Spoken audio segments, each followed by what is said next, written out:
Diane Abbott. Thank you, Mr. Deputy Speaker. I'm very glad to have the opportunity to raise in the House this evening a subject which is troubling many Londoners and troubling many of my constituents in Hackney.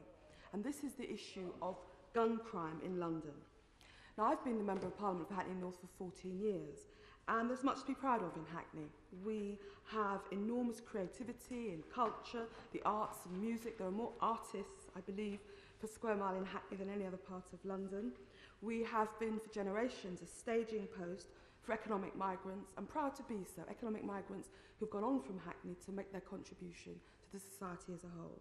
And actually in Hackney we have quite good race relations. When you look at the diversity, you have Hasidic Jews living side by side with people whose origins are in West Africa and the Caribbean.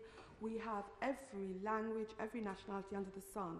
And when you compare race relations in Hackney with what has happened in some of our northern towns over the summer, I think we have much to be proud of in having achieved a genuine integration.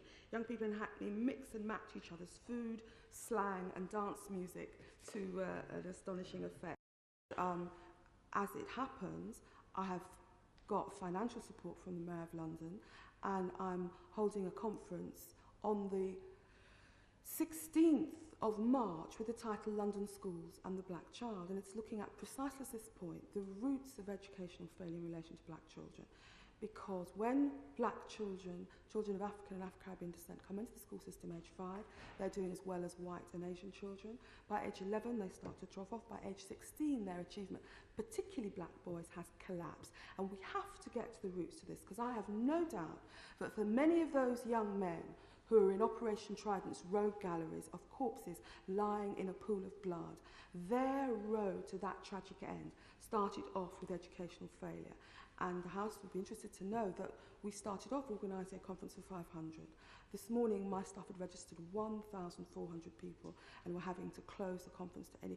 People want to talk about this issue, and I have things to say at another time in this House, Education Ministers, about how this government needs to focus on the particular issue of how the school system is failing children of African and Afro-Caribbean descent. It's a very complex issue, because we find that often children newly arrived from Africa are doing better than black children, second and third generation black children here. So I don't seek to oversimplify the issue, but I do say underlying education failure in London is the collapse of achievement you see during the school career of very many black children.